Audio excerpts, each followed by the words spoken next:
წარმოიდგინეთ, მებრძოლები რამდენიმე საათში 10 კილოგრამზე მეტს იკლებენ. წონის კლება ეს არის ყველაზე რთული რამ კონტრაქტზე ხელის მოწერის შემდეგ. ისინი ცდილობენ, რაც შეიძლება მეტი წყალი გამოდევნონ ორგანიზმიდან. ეს კი მათ საშუალებას აძლევს დააფიქსირონ ბუნებრივ წონაზე ბევრად დაბალი, რათა აღიდგინონ და უშუალოდ ბრძოლის დროს უპირატესობები მოიპოვონ. ეს პროცესი წარმოუდგენლად საშიშია და მებრძოლებიც საშინლად გამოიყურებიან. Fucking hard. You feel like you're dying. Your heart is pounding. You're laying in bed. Well, you kind of are dying. You 100% are dying.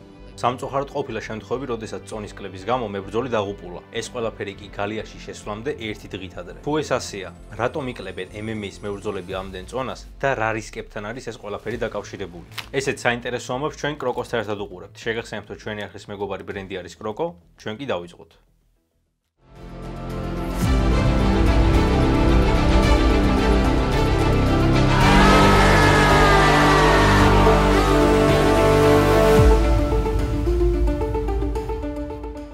ალბათ ყველა მიცით, რომ ძირითადად UFC-ის მებრძოლები არ იბრძვიან იმ წონაში, რაც მათ ოფიციალურად მათი რეალური წონიდან გამომდინარე ეკუთვნით. მაგალითისთვის მოვიყვან სუპერმსუბუქი წონის კონორ მაკგრეგორს, რომელიც ბრძოლის წინ 65 კილოგრამს იწონიდა. მოგვიანებით კი რეჰიდრატაციის შემდეგ თავის რეალურ წონას უბრუნდებოდა.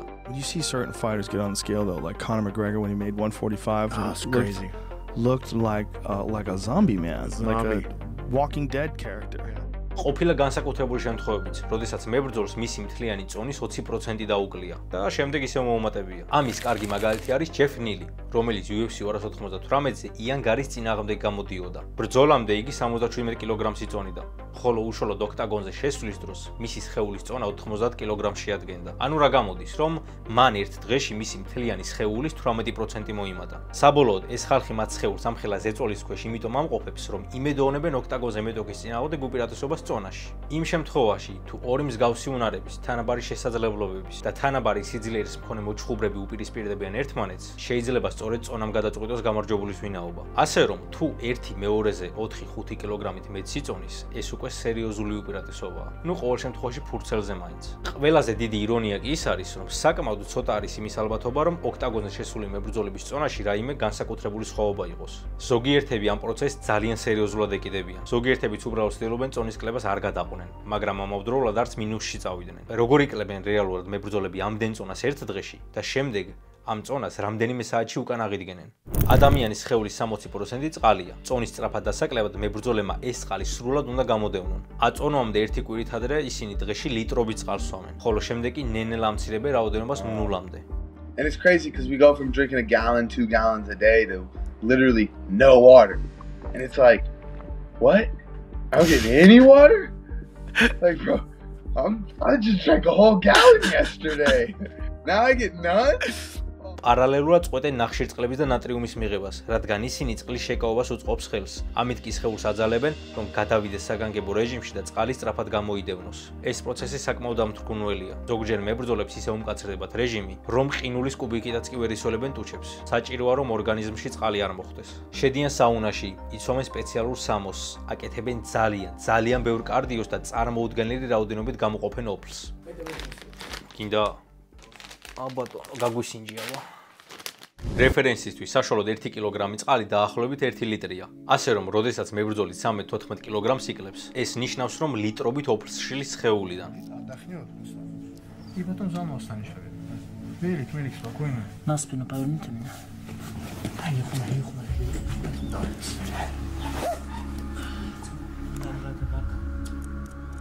იშვიათად არ ხდება, რომ მებრძოლები, რომლებიც რამდენიმე საათში ოქტაგონში ერთმანეთის დასასახიჩრებლად შევლენ, ბრძოლამდე ცოტა ხნით ადრე სასტუმროს დარბაზში სარბენ ბილიკზე გვერდიგვერდ იკლებენ წონას. რა ხდება მაშინ, როდესაც სასურველ წონას მიაღწევენ? ცდილობენ გამოიძინონ, მიუხედავად უწყლოობისა, უხასიათობისა და უენერგიობისა. ისინი დარჩენილ კილოგრამებს ღამით ძილში იკლებენ. დილით იწონებიან და შემდეგ იწყება აღდგენის ეტაპი. ნელ-ნელა სვამენ სითხეებს, იღებენ ელექტროლიტებს, ნახშირწყლებს და უკვე 24 საათში ჩვეულ ფორმას უბრუნდებიან. დილით მართლაც რომ ჩონჩხებივით გამოიყურებიან, ხოლო საღამოს პრესკონფერენციაზე კუნთებიანი და ენერგიულები არიან. სინამდვილეში ისინი რეალურად ამ წონაზე მხოლოდ 1 საათით არიან. მერე კი კვლავ ძოლებულ მდგომარეობას უბრუნდებიან. ეს სრულიად ეწინააღმდეგება სპორტის სულს, რომელიც მოითხოვს დისციპლინას, ფოკუსს, ტექნიკას და შრომას. ამის მაგივრად ყველაფერი იქცევა მარათონად, თუ ვინ უკეთესად დაიტანჯავს თავს. სხვა ყველაფერს თავი დავანებოთ, ყველაზე ცუდი ის არის, რომ ეს პროცესი ჯანმრთელობას ძალიან ანგრევს.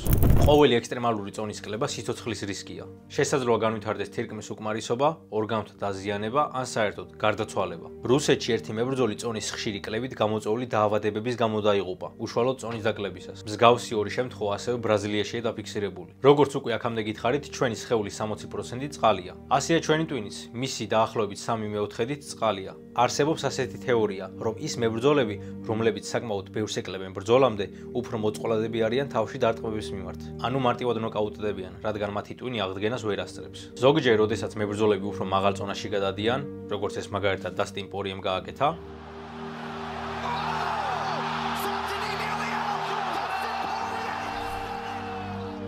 ემატებათ გამძლეობა, ბევრად ძლიერი დარტყმების ატანაც შეუძლიათ და ბევრად ძლიერად დარტყმაც.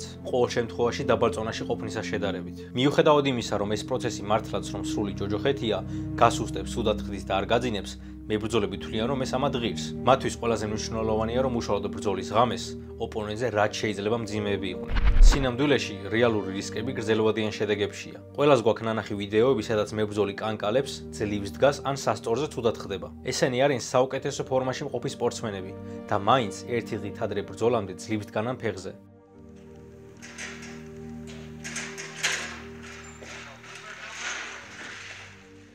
ზოგი მათგანი საავადმყოფოში ხვდება, ზოგიც ბრძოლას ეხსნება და ზოგიც სიკვდილის პირას მიდის. იქამდე სანამ ვალენტინ შევჩენკო UFC-ს დაიპყრობდა, ნიკო მონტანომ UFC-ს ქალთა ფლაივეიტის პირველმა ჩემპიონმა ტიტული წონის კლების ჩავარდნის გამო დაკარგა. როცა საავადმყოფოში წარმოუდგენელი ტკივილის ფონზე გადაიყვანეს, დანა ვაიტმა კამარი იქვე ჩამოართვა. She didn't make weight and she was so far overweight that she couldn't even get close. So they shut it down and the way that this works now is the title is vacated.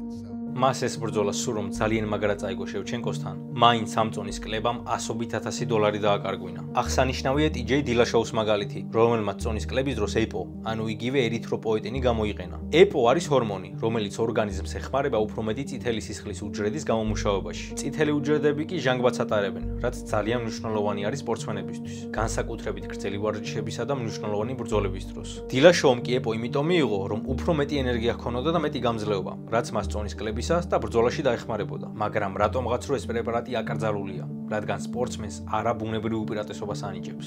ამით დილაშოუმ როგორც ჯანმრთელობას, ისე საკუთარ რეპუტაციას და კარიერას სერიოზული ზიანი მიაყენა. თავად ხაბიბ ნურმაგომედოვისა და ტონი ფერგიუსონის ისტორიული ბრძოლის ერთ-ერთი მცდელობაც წონის ცუდი კლების გამო ჩაიშალა. ხაბიბმა ამ ზეწოლას უბრალოდ ვერ გაუძლო. ნამდვილად მართალია ის ფაქტი, რომ უშუალოდ UFC-ში წონის კლების გამო არავინ დაღუპულა. თუმცა MMA სამყაროში ასეთი ფაქტი არაერთია. 2015 წელს ONE FC-ს 21 წლის მებრძოლი გულის შეტევით გარდაიცვალა წონის კლებისას გამოწვეული გართულებების გამო. ამ შემთხვევის შემდეგ ONE FC-მ აკრძალა წონის კლება და შემოიღო ეგრეთ წოდებული ჰიდრატაციის ტესტირება, რათა მებრძოლები თავიანთ ბუნებრივ წონებში გამოსულიყვნენ. I don't really remember how it works, but there's some sort of a system where they stop you from weight cutting. Yeah. Like they check your hydration levels. They check your hydration levels, yep. It's the right way to do it. Yeah. He's correct. He's smart. It's the right way to do it. We should have done it a long time ago in the UFC. სისტემა მაინც და მაინც იდეალური არ არის. მებრძოლები ისევ ახერხებენ და ამ ყველაფერს გვერდსულიან. თუმცა ის უნდა აღინიშნოს, რომ ეს სწორი მიმართულებისკენ გადადგმული დიდი ნაბიჯია. ბოლოში რომ გავიდეთ, თუ იუსადას შეუძლია მებრძოლების დოპინგ ტესტირება, ალბათ შესაძლებელი უნდა იყოს მსგავსი მეთოდის დანერგვა წონის კლებისთვისაც. მაგრამ სანამ UFC რაიმე სერიოზულ ნაბიჯს გადადგამს, მაყურებლები კვლავ ნახავენ ჩაშლილ ბრძოლებს, დრამატულ აწონოებს და ტკივილში მყოფ მებრძოლებს. ილია თოფურია ზედა წონაში ასვლის ერთ-ერთი მიზეზიც ხომ სწორედ ეს იყო. მას ამდენი დაკლება უკვე ფიზიკურად აღარ შეეძლო და ძალიან უჭირდა. დღევანდელი ეპიზოდისთვის კი სულ ეს იყო. თუ მოგწონთ ჩემი კონტენტი, გამოიწერეთ არხი, მოიწონეთ ვიდეო, ჩვენ კი შევხვდებით მომავალ ეპიზოდში.